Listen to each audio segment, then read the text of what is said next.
जोबोद मोजां बाथ्रा दिनैनि समाव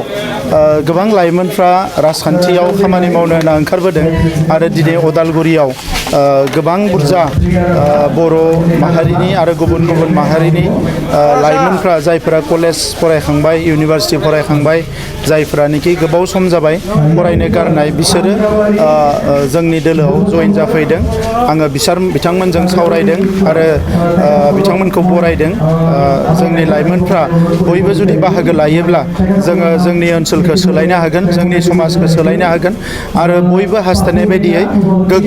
गोख्रों आरो जौगासार मोनसे समाज दानो हागोन आं बेखौ मिजिंथिदों नैबे बिसायख'थिनि उनाव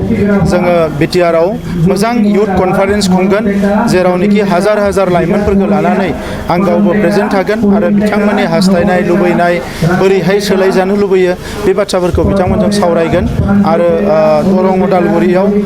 26आवनो इलेक्सना जासिगोन दा बिनि सिगां बेबायदि बेसेबा बुरजा लाइमोनफ्रा फैनानै जोंनि दोलोआव जइन जाफैनाया जोंनि बिजाथि बेवहाय दिलीप सयकिया बिथांखौ देरहाहोनायाव आरोबाव मोजां जागोन मोजां थासारि फैगोन आं बेखौ मिजिंथिदों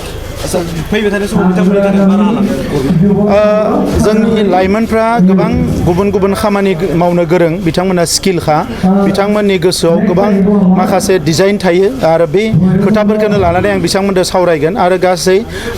मोन 10 आयदाफोर आङो सायख'नानै दोनदों बे आयदायाव जोंनि लाइमोनफोरखौ खामानि मावनो खाबु होगोन सोरबा ड्राग्सनि एगेन्स्टआव सोरबा सोलोंथाइनि थाखाय सोरबा ग्रिन बड'लेण्डनि थाखाय सोरबा समाजाव खौसेथि लाबोनायनि थाखाय गोजोन गायसननायनि थाखाय